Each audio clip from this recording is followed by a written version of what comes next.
وصل عندنا قفص الاسود، القفص الاسود العدل والمقوس، العدل والمقوس، وعندنا باقي كم قطعه من ذاك الكوخ.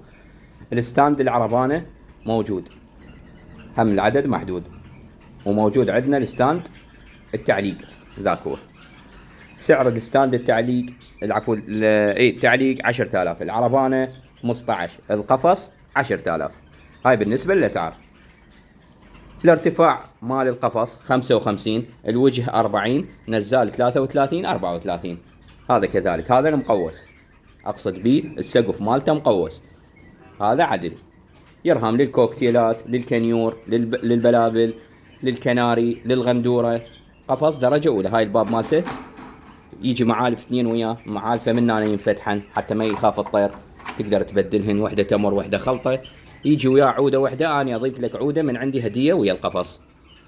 تجي شبكه حديد فوقها هنا، الحمد لله وشكر طفت الكهرباء.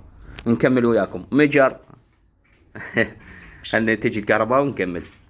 رجعنا وياكم من بعد ما طفت الكهرباء وتدللون علينا. الفتحه مال الجرار منها جانبيه، فتحه جرار جانبيه ينفتح. هاي اللي معاك شو اسمه البلاستيكات الثلاثه ينفتحها بالسكينه ويطلع. هاي بالنسبه للمجر. هاي فوق المجر شبكه على مود يتوسخ الطير خاف ينزل. وهاي اليد شغله كلش مرتب، شغله كلش مرتب. 10000 دينار وتدللون علينا. دا ينباع ب 13 ب 12 الله يرزقهم. احنا خصم للمتابعين. من تطلب علي على الواتساب، دز لي رساله قل لي المقوس او العدل.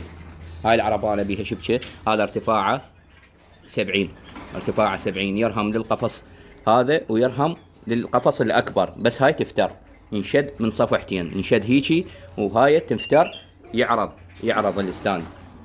تدللون علينا. هذا الستاند التعليق، هذا الستاند التعليق سعره 10000 دينار، سعره 10000 دينار. الارتفاع مالته 150، مرمره. مكاني بغداد، جسر مثنى، موجود توصيل داخل بغداد 5 وخارج بغداد. اذا قطعه واحده يتحمل 6 من عدد تغليف. تحياتي لكم.